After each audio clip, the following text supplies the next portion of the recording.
न्यमनो स्थापितं येन भूतले स्वयं रूप कदा मह्यं ददाति स्वपदान्तिकं वन्देऽहं श्रीगुरोः श्रीयुतपदकमलं श्रीगुरून् वैष्णवांश्च श्रीरूपं साग्रजातं सहगणा रघुनाथान्वितं तं सजीवं साद्वैतं सावधूतं परिजनासहितं कृष्णचैतन्यदेवं श्रीराधाकृष्णपादान् सहगणा ललिता श्रीविशाखान्वितांश्च हे कृष्णा करुणा सिन्धु दीनबन्धु जगत्पते गोपेश गोपिका कान्ता राधाकान्त नमोऽस्तुते तप्त काञ्चन गौराङ्गी राधे वृन्दावनेश्वरी वृषभानुसुते देवी प्रणमामि हरिप्रिये वाञ्छाकल्पतरुभ्यश्च कृपा सिन्धुभ्य एव च पतितानां पावनेभ्यो वैष्णवेभ्यो नमो नमः। जय श्री कृष्ण चैतन्य प्रभु नित्यानंद श्री अद्वैत गदाधर श्रीवासदि गौर भक्त वृंद Hare Krishna Krishna Krishna Hare Hare Hare Ram Ram Ram Hare Hare. Thank you. Hare Krishna. Thank you very much, Shobha Matji, for reciting the Mangalacharans nicely for us. Prabhuji, welcome to this group. Please accept our Danvat Pranams from everybody who have joined and are about to join. Prabhuji, we are reading the Srimad Bhagavatam. We are on Canto 2, Chapter 1, which is the first step in God realization. And the text for today is text 25. Prabhuji, I hand over to you. Perfect. Thank you so much, Mataji. Just one more request. Sorry, if I get disconnected, Arya Govind Prabhu, can you please take over? Hare Krishna. Sorry, Prabhuji. Yes, Sorry yes, for that. Mataji. Hare Krishna. Hare Krishna. KrishnaArjun Prabhu, sorry, I will not interrupt anymore. No Hare problem. Krishna. Hare Krishna. Om Namo Bhagavate Vasudevaya. Om Namo Bhagavate Vasudevaya. Om Namo Bhagavate Vasudevaya.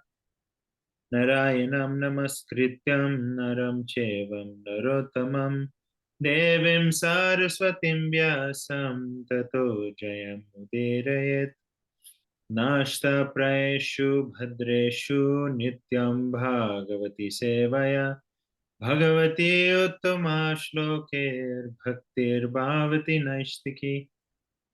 So to repeat, we're reading from Srimad Bhagavatam, second canto, first chapter, 25th verse. The chapter is entitled The First Step in God Realization. So we'll read the Sanskrit one through, and then we will move on to the translation.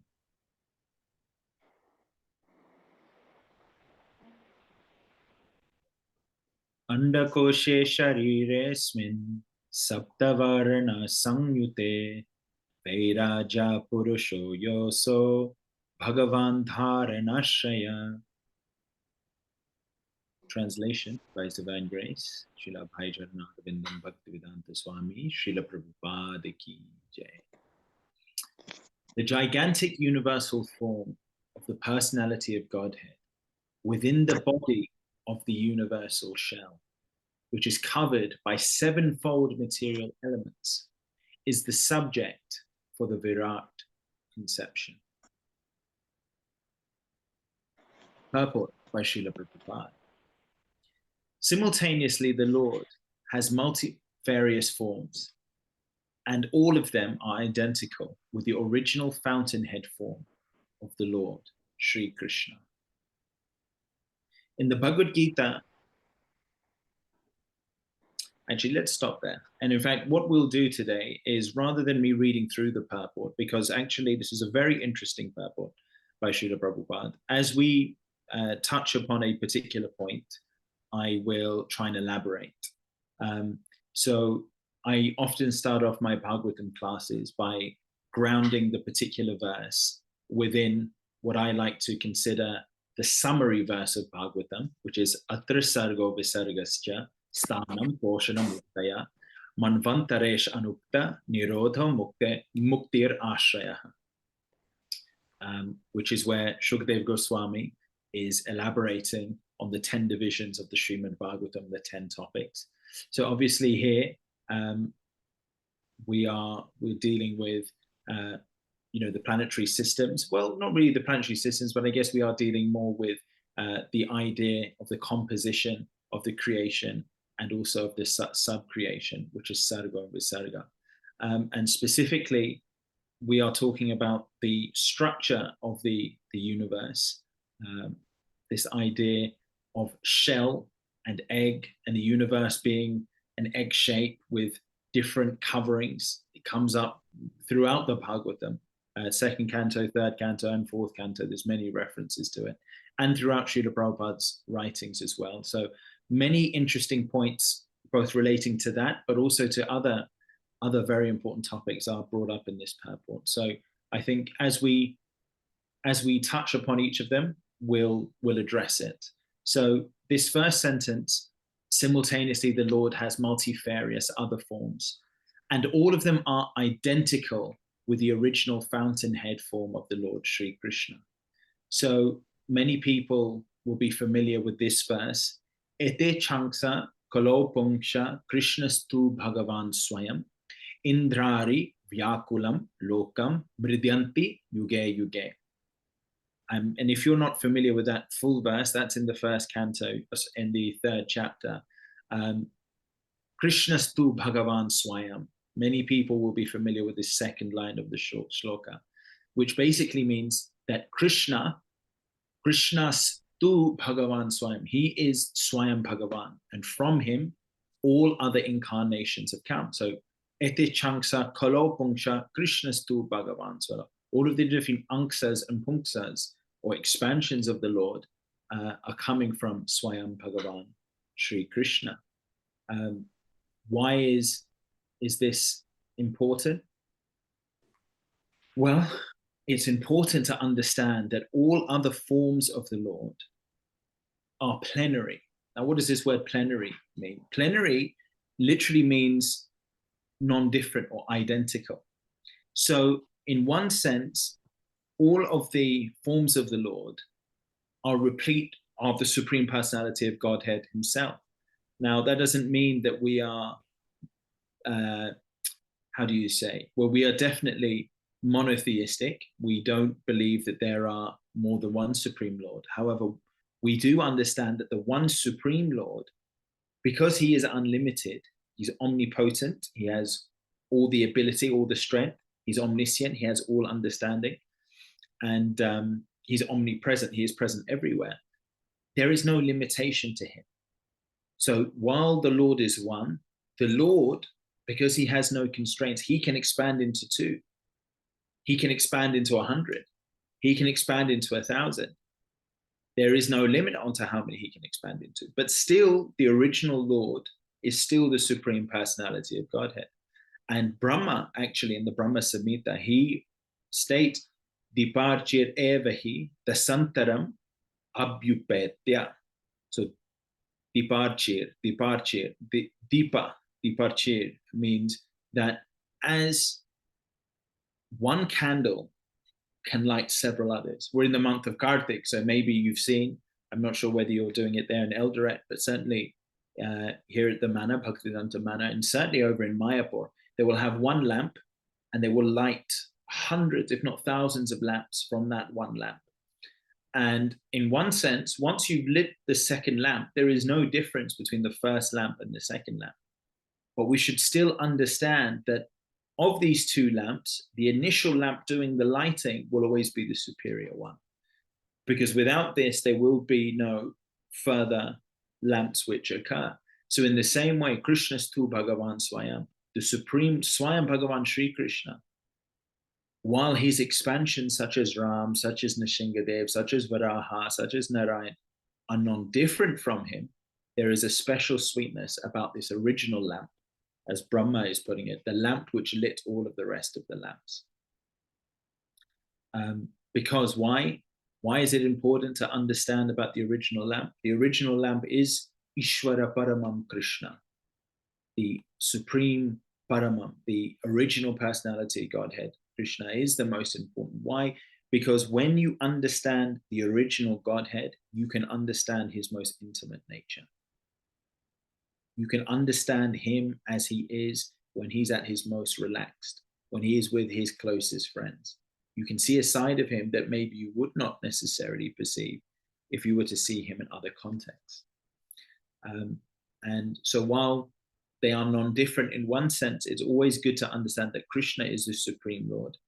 And actually, Srila Prabhupada points out 4 points. Actually, Rupa Goswami points out 4 points in Bhakti Rasamrita Sindhu.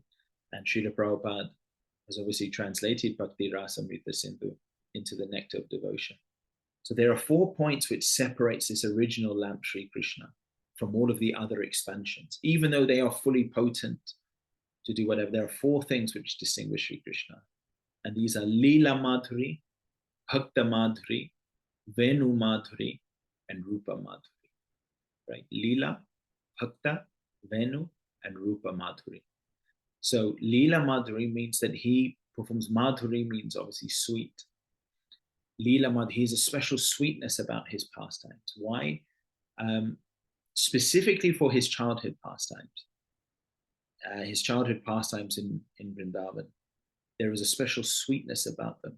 Of course, all of the Lord's pastimes are worshipable, but there is a sweetness about the Lord's pastime. As a child, even the Damodar Leela that we'll hear, that the Lord is being bound by his own mother, he's rubbing his eyes, he's having a tantrum, he's breaking the makkan. Does God behave like this? So there is a special sweetness about the Lord's pastime. Bhakta Madhuri, there is a special sweetness about the devotees who surround the Lord. You know, again, Damodar pastimes. Who worships the Lord by trying to chase him to beat him? Who worships the Lord by trying to bind him with ropes? There is a special sweetness there. Venu Madhuri. You will never see Nrsimhadev necessarily playing a flute. Maybe you would, but very rarely, certainly not to my knowledge, is Nrsimhadev depicted playing a flute, nor Lord Ram, nor any of the other avatars. So Venu Madhuri, there is a sweetness about Krishna and how he attracts all living entities by playing the flute. And then Rupa Madhuri, the form, the 2-armed form, and the Tribhangananda, the threefold bending, 2-armed form of Sri Krishna, as we see with Srimati Radharani, has a special beauty. And often that beauty is symbolized that Krishna is always seen or depicted with a peacock feather in his hair. Technically, other forms of the Lord shouldn't really have the peacock feather. But just as the peacock feather defies explanation in terms of its beauty, in the same way, the Lord defies description in his beauty. So we should understand this purport is very important, because we see immediately Srila Prabhupada is talking about the original fountainhead form of the Lord Sri Krishna. Moving on. In the Bhagavad Gita, it has been proven that the original transcendental and eternal form of the Lord Sri Krishna, the absolute personality of Godhead. In the Bhagavad Gita, it has been proven that the original transcendental and eternal form of the Lord is Sri Krishna, the absolute personality of Godhead. So that's further to the point that we've just established. But by his inconceivable internal potency, Atma Maya, he can expand himself by multifarious forms and incarnations simultaneously, without being diminished in his full potency. He is complete, and although innumerable complete forms emanate from him, he is still complete without any loss. That is his spiritual or internal potency. So Deepavali is coming up, and I'm sure that we will all be inundated with different sweets from family members. We had when we broke fast on Balaram Jayanti at midday, there would be historically a gulab jamun eating contest, and at that time there would be a huge bucket filled. I mean, when I say bucket, it's not actually a bucket; it's more of like an oil tank size thing, tens of liters, if not hundreds of liters, that will be filled with ras and gulab jamuns. And people sometimes eat 20. I've seen people eat 25 gulab jamuns. Small devotees, Bengali devotees, 25 in one shot. And that tank is so full of gulab jamuns that each time you take one out, you don't think that, you think there's an unlimited supply. You take one out, you take another out, you take another out. But eventually you see by the end of the afternoon, it's finished, completely empty. Maybe some ras is left, but no more gulab jamuns. So you see, if you take something out, doesn't matter how big the supply is, ultimately everything is exhaustible. Elon Musk, richest man on the planet, potentially. He seems to have unlimited wealth. But trust me, eventually you could deplete it, you could deplete it, you could deplete it, it would be gone. But the Lord, Om Purnam Ada Purnamidam, Purnat Purnam Udyachate, Purnasya Purnam Adaya, Purnam Eva Vashishyate. This is the beginning of Sri Upanishad. And what it is saying is that the personality of Godhead is perfect and complete. And because he is completely perfect, all emanations from him, such as this phenomenal world, are perfectly equipped as complete wholes, right? So even by taking from the Lord, what is taken from the Lord is completely whole, right? Whatever is produced from the complete whole is also complete in itself, because he is the complete whole. Even though so many complete units emanate from him, he remains the complete balance, right? So we see they take the gulab jamuns out. Okay, the gulab jamun will never be the same as the bucket of gulab jamuns. It's always limited in comparison. And ultimately, the bucket will become depleted. Yet the Lord, you take a portion from the Lord, that portion becomes absolute without somehow diminishing the original thing, right? This is the inconceivable, achintya shakti of the Lord. It's an inconceivable ability, which only the Lord has. No one else has it. So we see in this purport, Prabhupada is talking about the complete whole without loss. I would recommend everyone to learn that first verse of Sri Upanishad, Om Purnam Mada Purnamidam. Very useful verse to understand the laws of Achintya Shakti. So here Prabhupada has also talked about Atma Maya, right? His inconceivable internal potency, Atma Maya. Atma Maya, they can also refer to or is synonymous with this idea of Antaranga Shakti, the internal energy of the Lord. In fact, in Nectar of Instruction, I would also recommend that if people are going, people should read these 4 books, which Srila Prabhupada mentioned in his Bhakti Shastri: Bhagavad Gita, Sri Upanishad, Nectar of Devotion, and Nectar of Instruction. So in Nectar of Instruction, also known as Upadesha Amrita, Srila Prabhupada explains that there are 3, all energy can be divided into, falls into one of these 3 categories: Antaranga Shakti, Bahiranga Shakti, and Tatashta Shakti. Antaranga Shakti means the internal energy of the Lord. So in this purport, the Srila Prabhupada has talked about Atma Maya. This Atma Maya is the same as Antaranga Shakti, internal energy of the Lord, true spiritual energy of the Lord. Bahiranga Shakti is the material energy, the external energy of the Lord. And then the Tatastha Shakti is the energy in between those two. So the example is given that the internal energy of the Lord is like the beach. That is home. And the Bahiranga Shakti is like the ocean. Well, what is the nature of the ocean? The ocean is separate, the beach is separate, but there is a place where sometimes the ocean can come and overwhelm. We see the waves are coming in and out. Sometimes the tide is high. And then there is the area of the beach, which is sometimes underwater and is sometimes part of the beach. That is known as the Tatastha Shakti, that middle ground where beach meets sea. So the Lord is always spiritual. The material energy can cover the spiritual nature, but it can't cover the whole beach. It can only cover a portion of it. So the Tatashta Shakti is the living entity. Sometimes the living entity identifies with the internal energy of the Lord. Sometimes which is the Atma Shakti, the Atma Maya, or the Antaranga Shakti. Sometimes the living entity identifies with being part of the ocean. You see, when the tide comes in, that beach effectively becomes submerged within water. And we could argue that it's actually part of the ocean, not really part of the beach anymore. But the nature of that beach, even if he believes it's part of the ocean, is actually that it's part of the beach. So it's important to understand that as a living entity, we sometimes identify with our current surroundings, this material world, this Bahiranga Shakti. Bahir, it's almost like Bahar, outside, the external energy. But actually, we should understand that we are, in fact, by our constitutional position, part of the Antaranga Shakti. So everything falls into these three categories. And we should even the Bhagavad Gita, there's 5 topics of the Bhagavad Gita. Just quickly, we understand we are Jiva. Jiva means that the Tatashta Shakti, the material energy, is within what? There's 5 topics: Jiva, Prakriti, Ishwar, Karma, Kala. So the Jiva is the Tatastha Shakti. It is underneath Prakriti, which is the Bahiranga Shakti. It is longing, however, to be reunited with its spiritual nature. Ishwara. Ishwara means the Atma Maya, the Antaranga Shakti. And that will happen with activity, karma, and over time, Kala. So moving on, in the 11th chapter of the Bhagavad Gita,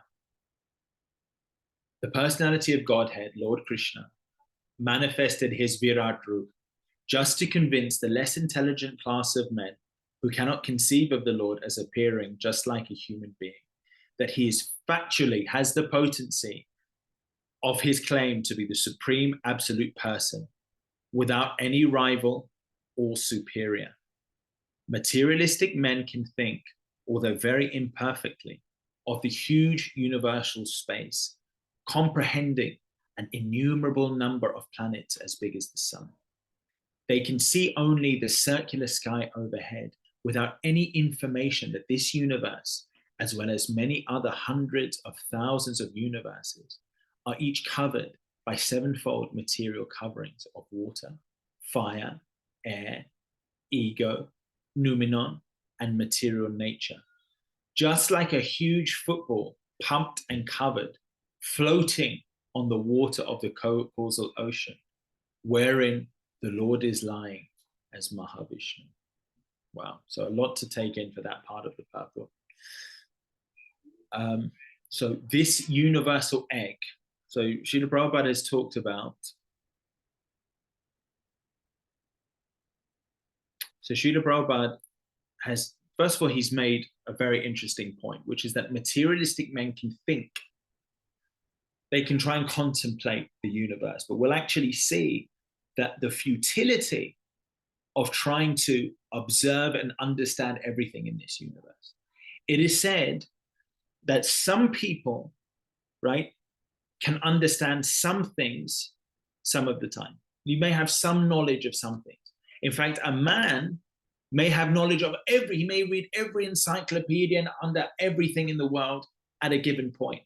But what happens the next second? Billions and billions and billions of other things will happen. So you can have some knowledge of all things for some of the time, but no person can claim to have all knowledge of all things all of the time. It's impossible. In fact, no one can have knowledge of all things even for a split second. But let's say even if you read every single almanac in the world, 1 second later, so many things have changed within this universe. So that knowledge would become incomplete. That's how vast this universe is. And Srila Prabhupada is saying that actually by simply trying through your eyes, I mean, how much can we see? How much can we think? How much can we record? It's very limited. This is called the ascending process of understanding, where we try and build slowly, slowly, slowly. That's like us getting grains of sand and individually trying to build a desert. Even if you took every single person in the world and they put grains of sand down, would they ever build a desert? It's impossible. So in the same way, to try and think we can accumulate enough knowledge to understand the whole universe is actually, it's a foolish, it's almost childish approach. So therefore, to understand the nature of this universe, we have to have this descending knowledge, descending from a perfect source. And that's the information that is given in this Srimad Bhagavatam. So here Srila Prabhupada has also talked about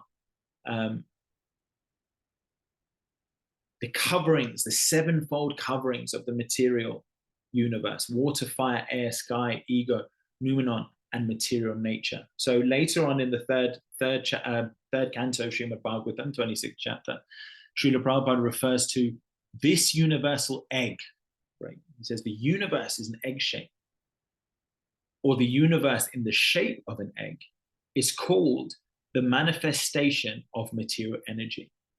Its layers of water, air, fire, sky means ether, ego, ahankar, mahatattva, and pradhan increase in thickness one after another.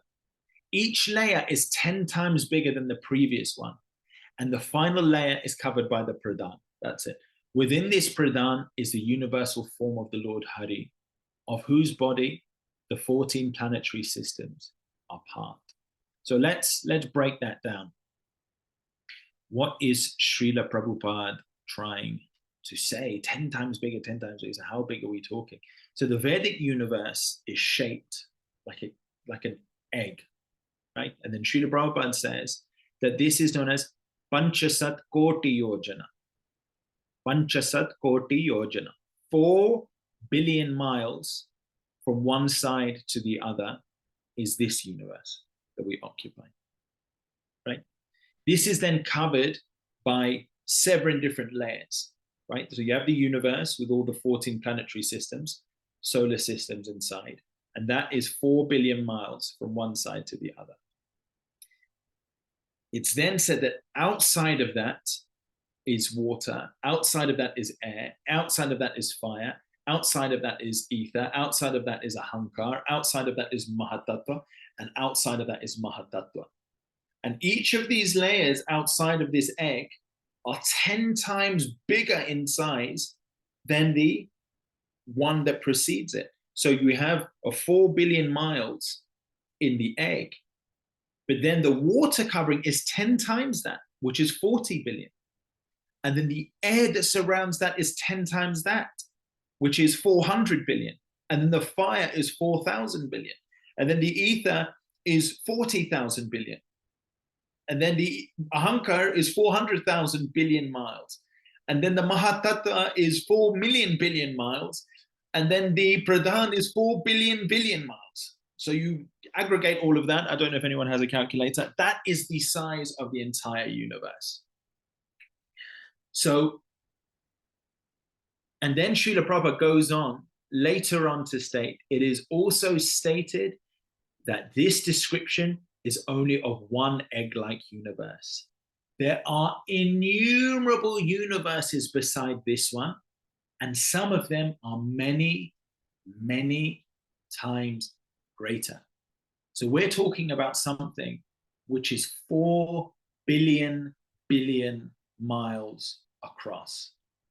But more than that, it's more than double that. So it's 8 billion miles across. I mean, I don't even know the number for how to properly pronounce 4 billion miles. And there are universes which are many, many times greater. Many, many times greater. And people are thinking we can understand all the mysteries of the universe by our own tiny brains. Insignificant little lump of water, and these scientists are thinking they're going to understand all of creation just by thinking about it. They can't even observe 1% of what is happening in this universe, and yet they're going to draw a far-flung conclusion. It's impossible.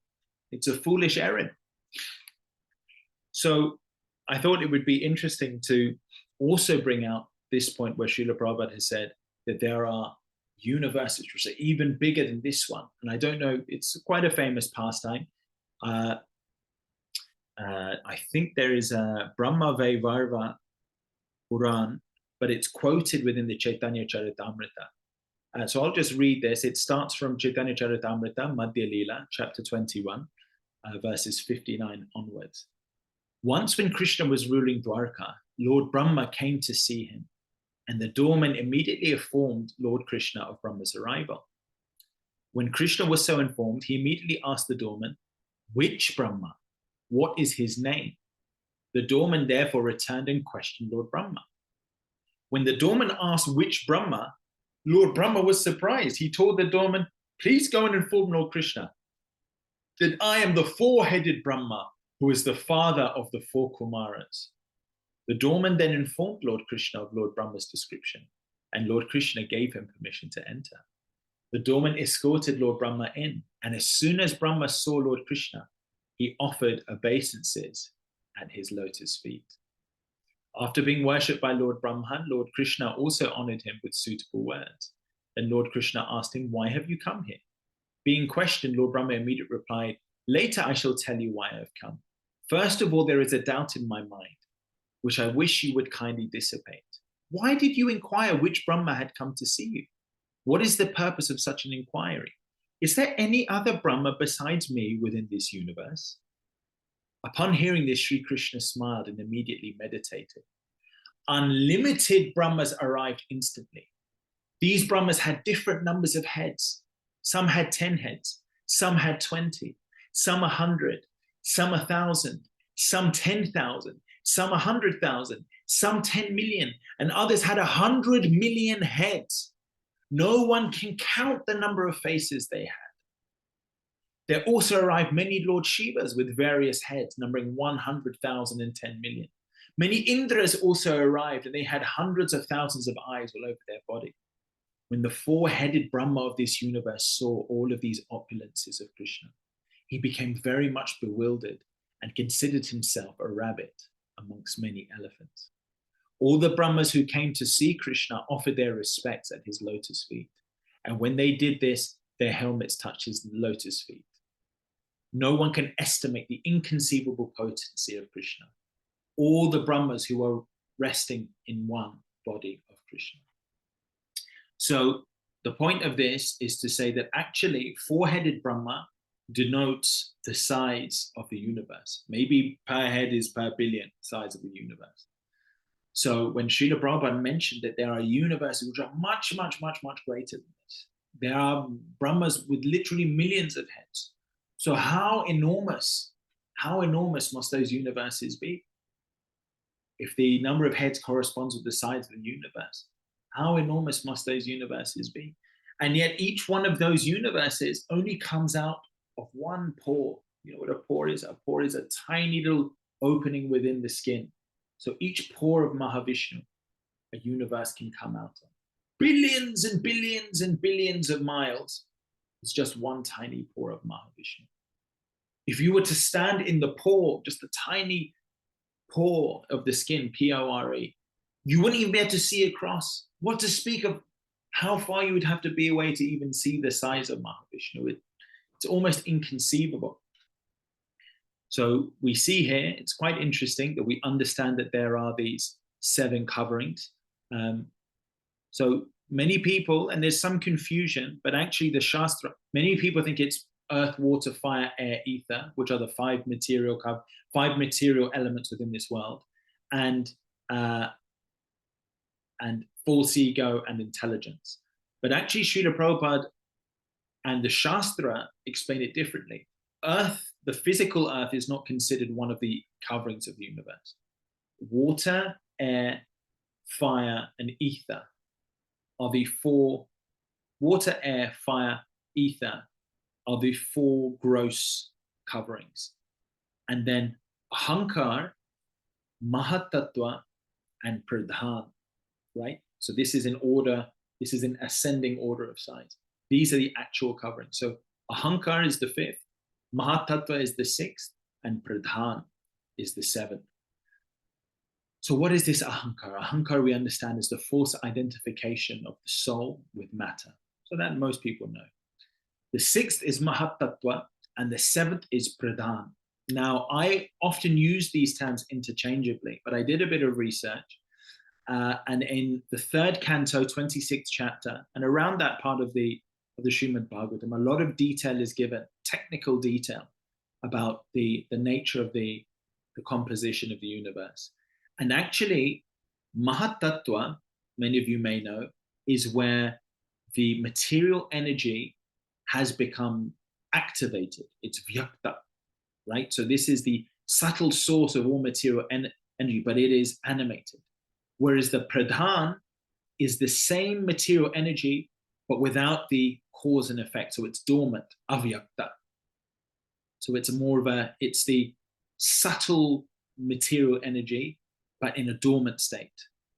Whereas the mahatattva is the same material energy, but in a dynamic state, a state that's ready to be activated. So I thought that would just be interesting for devotees to understand. And all of that is available in the 3rd canto, 26th chapter, and 10th verse. So, moving on throughout this unbelievable purport of Srila Prabhupada, so much information here. All the universes in seed are emanating from the breathing of Mahavishnu, who is but part of a partial expansion of the Lord. And all the universes presided over by Brahmas vanish when the Mahavishnu withdraws his great breath. In this way, the material worlds are being created and banished by the supreme will of the Lord. So the breathing portion, but elsewhere in the Shastra, it says that there's an emanation as the Lord begins to perspire, or the universes emanate from his pores, from his breathing, just overall from his existence. Without any endeavor, the Lord is creating not one, but unlimited billions of universes in his dreamlike state.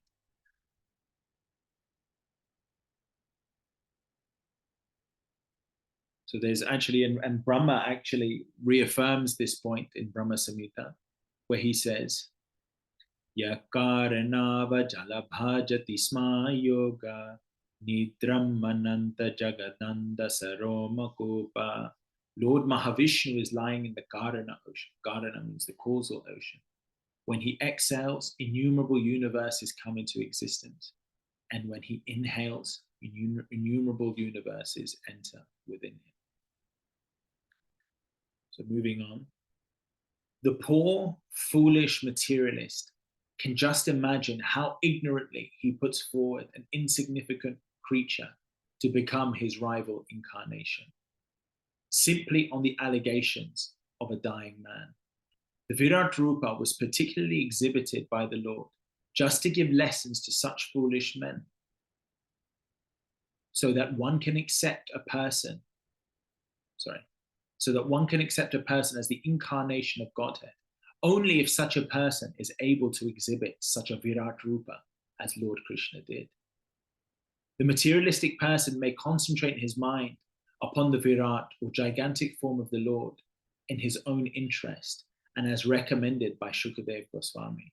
But he must be on his guard not to be misled by pretenders who claim to be the identical person as Lord Krishna, but are not able to act like him or exhibit the Virat Rupa, comprehending the whole of the universe.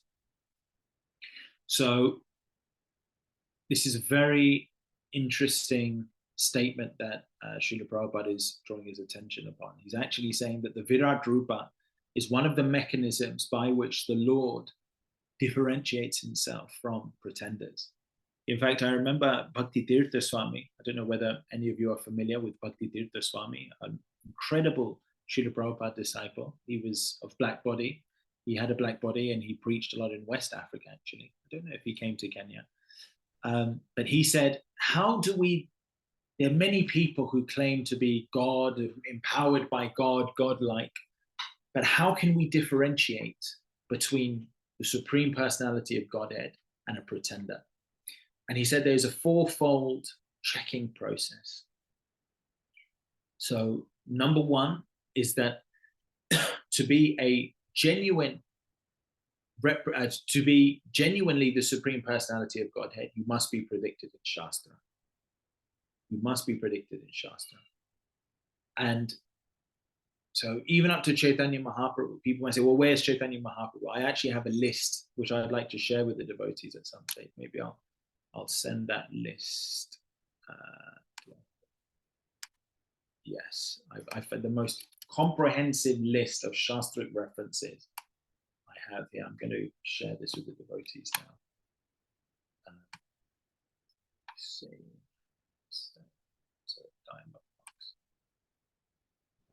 maybe I can do it after the class. I'll send it here. This is from ISKCON Desire Tree. And it's broken up into Shruti and Smriti. And you can see here how definitively Chaitanya Mahaprabhu's appearance is predicted in Shastra. So he is the Yuga avatar. So that's the first thing. Are you predicted in Shastra? No. Okay, you're not Krishna. Number two, okay, there's some ambiguity. Maybe you're there in Shastra. Some people claim that they're Kalki avatar, which again is a far stretch. Number two, can you perform activities that no one else can? Can you perform activities no one else can? Can you lift up a mountain and hold it on your left finger for 7 days? Like Krishna did in Govardhan Leela. We're coming up to Govardhan Puja. Or maybe we've had, yeah, Govardhan Puja is coming soon. Can you do that? No. Then it doesn't matter about your Shastric references, you're not the Lord. Do you have a Virat Roop?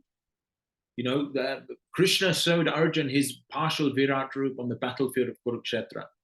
Can you show us your Virat Roop? And we're not talking about putting on a costume. Actually, there was another pretender who put on a costume. His name was Pondraka. Pondraka, you should read about him, 66th chapter of Krishna book and also 10th canto. Pondraka was a very fearsome warrior, right? He actually sent a letter saying, you are not Vasudeva, to Dwarka. He's telling Krishna, you are not Vasudev. I am Vasudev. I am the Supreme Lord. You are just a pretender. And actually, when the Yadus heard this statement, they were in hysterics.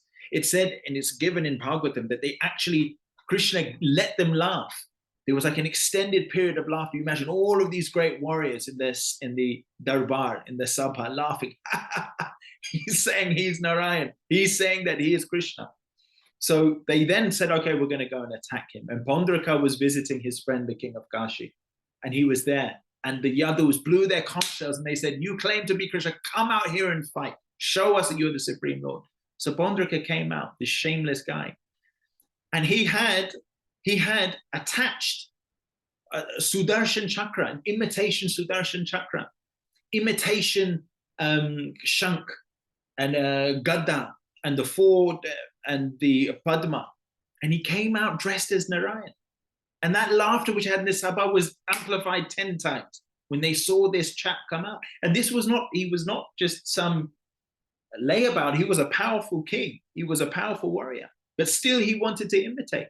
But immediately, because the Yadus knew what are the true emblems and what is the cheap artificial imitation, immediately they could say, this guy is totally phony. However, because we are not sharpened to see through the eyes of Shastra, often we see some small magic trick and people become totally amazed. And don't get me wrong, there are many individuals who have siddhas. They have mystic, they are siddhas, they have mystic siddhis.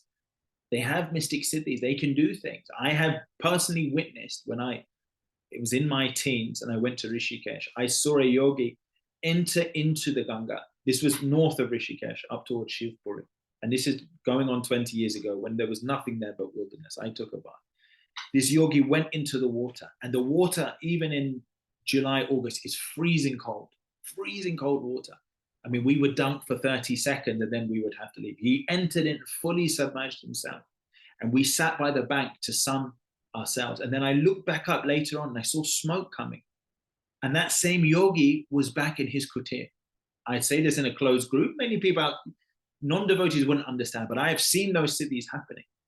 He is still not Supreme Personality of Godhead, Sri Krishna. That is a mystic siddhi. These yogis can travel from these rivers, not just different places on this planet, but they can travel throughout the universe through these rivers.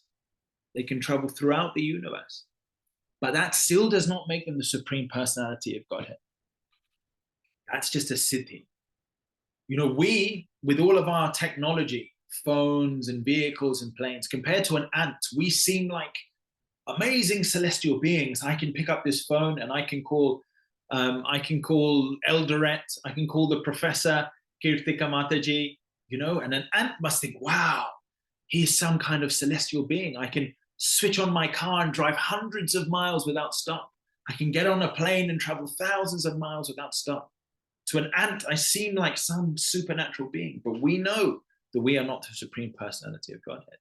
In the same way, there are beings within this universe whose ability and opulence far supersedes ours, but they cannot lay claim to being Ishvara Paramam Krishna until they can do activities which no one else can perform. No one else can perform. So that's the two. Shastra, perform activities which no one else can perform. Do you have special markings on your hands and feet? You will see in all of the Shastra that Krishna's lotus feet decorate all of Vrindavan. And they have different items on there. He has a goad, an elephant steering device. He has a lotus, he has a chakra in special position. You tell me one person who claims to be God, does he have those markings on hands and feet? Hands up, I don't have them. I can't be God. That's the clue. Somebody says they got, you say, show me your hands. No markings? Okay, Hare Krishna, better luck next life. And then finally, descends with his associates. The Supreme Lord will always descend with his associate. People, there's this guy who says, Kalki. You say, okay, Kalki is riding on a white horse when he comes. So I said, where is your white horse? He said, oh, I left it in the stable at home. Don't give me that nonsense. Don't give me that nonsense. It's all cheating. So you must be predicted in Shastra, perform activities no one else can, special marking with his hands and feet, and descends with his associates. And even if they try and perform some mystic siddha, you say, okay, fine. You want to prove to me you're the Lord? Show me your Virat Roop. You can't show the Virat Roop? Finished. Hare Krishna. Better luck next life. So many points we've covered today. I think in conclusion, we first of all understood that the Supreme Lord is the initial lamp who lights the other lamps. And there is a special sweetness about understanding the Supreme Lord. He is the Lord at home, whereas Narayan and his other manifestation is the Lord at work. So you will have access to special rasas, Sakya ras, Vatsalya ras, and Madhurya ras. And all three of these rasas are most sweetly displayed throughout this month of Kartik. So happy Kartik to everyone here. And we must understand that while the Lord in all of his expansion has the potency, there is a special sweetness from the original lamp. We then understood about the Lord's internal energy, his external energy, and the marginal energy, and how everything, all energies in this universe actually break down into those three. And we as the living entity are the marginal energy. We are often misidentifying ourselves as part of this external energy. And it is the mission of our human form of life to become solidly re-established in the internal energy. And then we can break this cycle of birth and death. And actually, that covering of the universe that we talked about, the only way to navigate through that covering of this universe is to identify with our internal energy. Identifying with that internal, and how do we identify that internal energy? Haryanama, Haryanama, Haryanama, Kevalam Karo Nasteva, Nasteva, Nasteva, Kitiranyata, by the holy name and by the mercy of the Guru. So that's the second point about understanding these classifications of energy and becoming established in the internal energy. The third point is the egg, the universal egg with its 7 coverings, which are so incomprehensibly large. It's not possible to understand them by the mind and by the meager intelligence. Therefore, it's not possible to cross them with the mind of the intelligence. Again, we rely on the holy name. We rely on the guidance of the Guru. And we've seen how this universe may seem vast and incomprehensibly big, but this is actually one of the smaller universes. And in fact, even Brahma then learned that actually even this huge, vast universe is still insignificant in comparison to some of the larger universes, which is then insignificant in comparison to the body of Mahavishnu. The body of Mahavishnu is then incomparably large. And in fact, if people would like to learn more about Mahavishnu, there's a beautiful pastime in the 89th chapter of Krishna book, where Arjun and Krishna go and visit Mahavishnu. So I would recommend everyone to read that 89th chapter of Krishna book. It's a beautiful chapter. And then finally, Srila Prabhupada talks about how the Virat Rupa is a way of the Lord asserting his supremacy and using it as a tool for moving away cheaters. There will always be cheaters. There will be cheaters who pose as false gurus, and there will be cheaters who pose as false deities. This was going on even while the Supreme Lord was here. In front of the Lord's face, people were pretending to be the Lord. But thankfully, the Lord has created the Virat Rup to be able to distinguish. And we have this fourfold system, which Bhakti Tirtha Swami gave. I have a feeling that this is from the Sandarbhas. I don't know the Shastric reference, but certainly Bhakti Tirtha Swami is an authority enough. And those four things are predicted in Shastra, performs activities no one else can, has special markings on his hands and feet, and descends with his associates, has these special pastimes with his associates. So thank you all very much for your attention. Srila Prabhupada ki jai. Grantaraj Srimad Bhagavatam ki jai. If there are any questions, comments, corrections, be happy to field them now. Hare Krishna, Prabhuji, thank you so much. We've covered a lot today, a lot of new things as well. And I won't summarize because of the time. Prabhuji, can you please throw some light on Mahatattva and Pradhan again? So actually, this Mahatattva and Pradhan is a topic which that I also need to go into more depth about. And I even remember I was reading it earlier on this year, the third canto, and it was a topic which I haven't gone into full depth on. But from what I understand, and everything is there, I have another link, which is a list of Srila Prabhupada's quotes going through the Bhagavatam. I'll post that in a bit, where Srila Prabhupada is trying to draw out the differences between the Pradhan and the Mahatattva. Hold on, I have a couple of quotes here. Bear with me.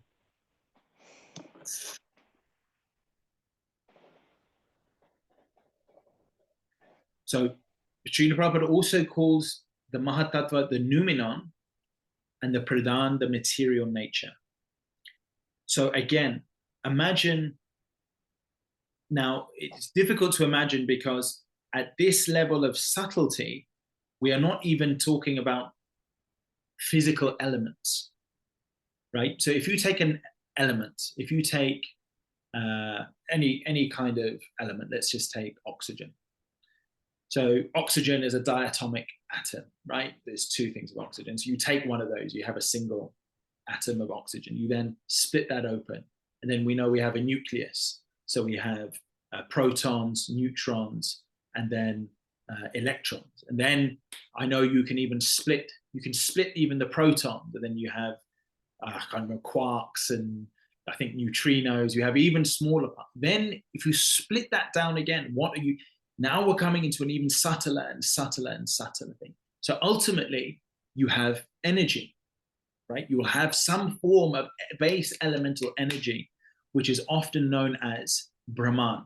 Brahman means the energy of the Lord. The building block of all existence is what? It's energy, right? Newton was almost there, but the Bhagavatam is now saying, what is the nature of that foundational energy upon which everything else in material existence is built upon? What is the finest, most fundamental part?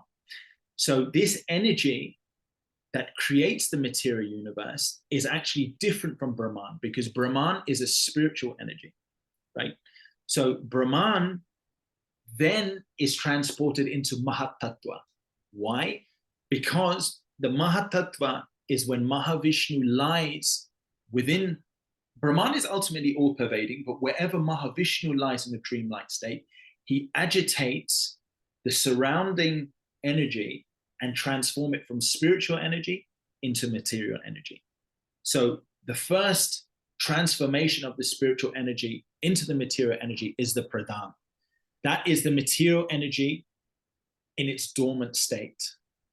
And then the Pradhan escalates up to become Mahatattva, I think, and this is when I have to do some more research, when the living entities enter into that Pradhan, to then assume their forms according to their karma thereon, right? So it's a very technical point, which I will openly confess I need to do more research on.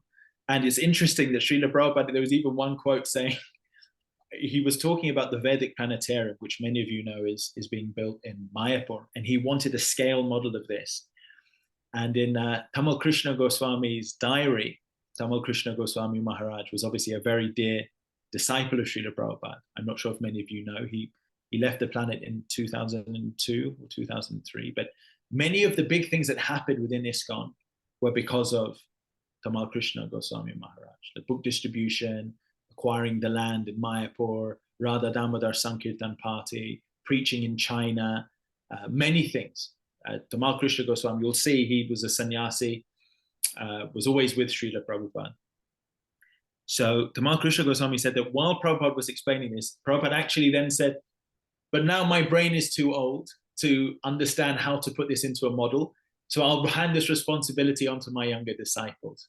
So it's a very technical subject, and Srila Prabhupada was saying it's a very technical subject, but hopefully that sheds a bit of light, and I invite all of you to pick up the mantle, all of your young, fresh minds, and go into more detail as to the exact nature of the Pradhan and the Mahatattva. I hope that's somewhat helpful, Mataji. Yes, it is. It is. Thank you, Prabhuji. Any other questions or comments? Prabhuji, if you can send me the links on WhatsApp, I can send it to the group, because everybody will not be able to download the links that you had sent me, sent on the group. Let me. Okay. So if there are no other questions or comments, we can end this session today. Hare Govind Prabhu, are you able to do that? Hare Krishna. Yes, Mataji. Hare Krishna. Hare Krishna. Dandavad Pranam Prabhu. All goes to Srila Prabhupada. Thank you so much. Actually, Mataji summarized, and then you also summarized all the points you discussed today. It's a really a deep subject about the Virat Roop, and then also the Mahatattva, and all the points you mentioned. Thank you so much, Prabhu. It is a real treat to our ears to hear from the Lord, from your lotus mouth. Thank you, Prabhu. Hare Krishna. Thank you for the wonderful background, Prabhu, as well. It's a very appropriate background at the moment. I'm thinking, even though this is not Damodar Leela, just seeing little Bal Gopal is very appropriate for this month. So thank you for your kind words. Thank you. Induleka Mataji, I think she has raised her hand. She wants to say something, Mataji. Hare Krishna, Prabhuji. Hare Krishna, everyone. Thank you, Prabhuji, for this nice class. Very philosophical, very deep research you have done. But Prabhuji, one little question: is the Virat Roop and the Vishwaroop, are they the same, both?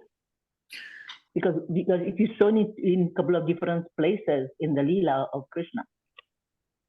Thank you. So, thank you, Mataji. Well, so actually, you see, this again is my first answer to that would be yes. However, it's an area which also needs to have more research, because the Virat Roop, many of you who will probably know of the Purusha Shukta. Purusha Shukta is actually from the Rig Veda, and this is also included within many of our Vaishnava literatures, including Satkriya Sar, Deepika, written by Gopal Bhatta Goswami, where Gopal Bhatta Goswami basically took all of the Vedic homas and vidhis and sanskars and created it according to Gaudiya Vaishnava. So Purusha Shukta is very much integral, not only to the overall Vedic pantheon, but also for Gaudiya Vaishnava specifically. And in it, what is described is how, and this is also within the third canto, if I'm not mistaken, how the universal form, the Virat Roop, is basically dismantled and made into parts of the universe. You know, like the bones of the Virat Roop become the mountains, and the rivers, or the veins of the Virat Roop become the rivers, which are life-giving. So whether the Virat Roop and the Vishwaroop are separate or the same, or there is a transformation from the Virat Roop to the Vishwaroop, is not fully conclusive. certainly not in my mind, and it's an area which requires more study.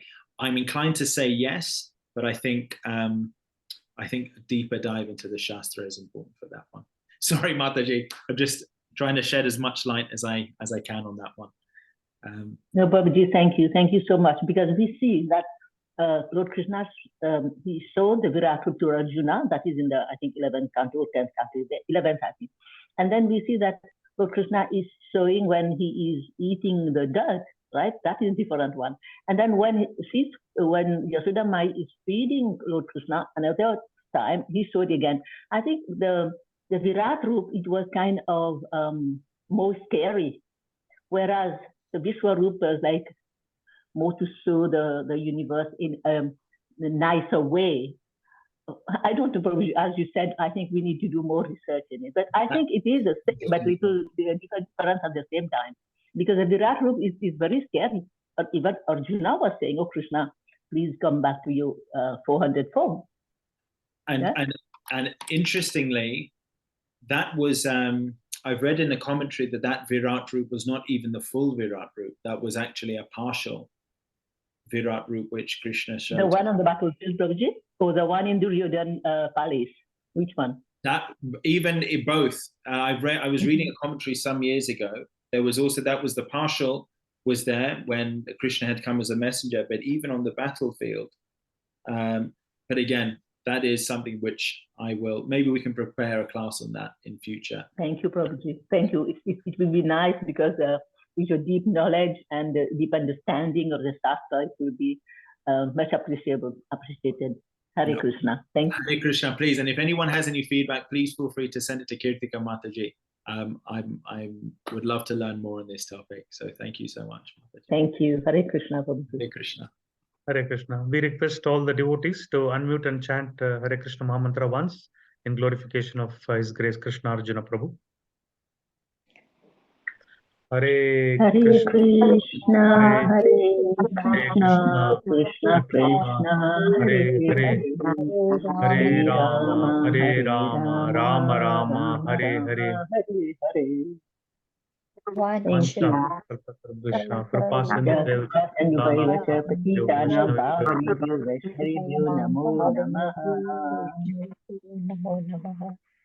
Srila Prabhupada ki Jai.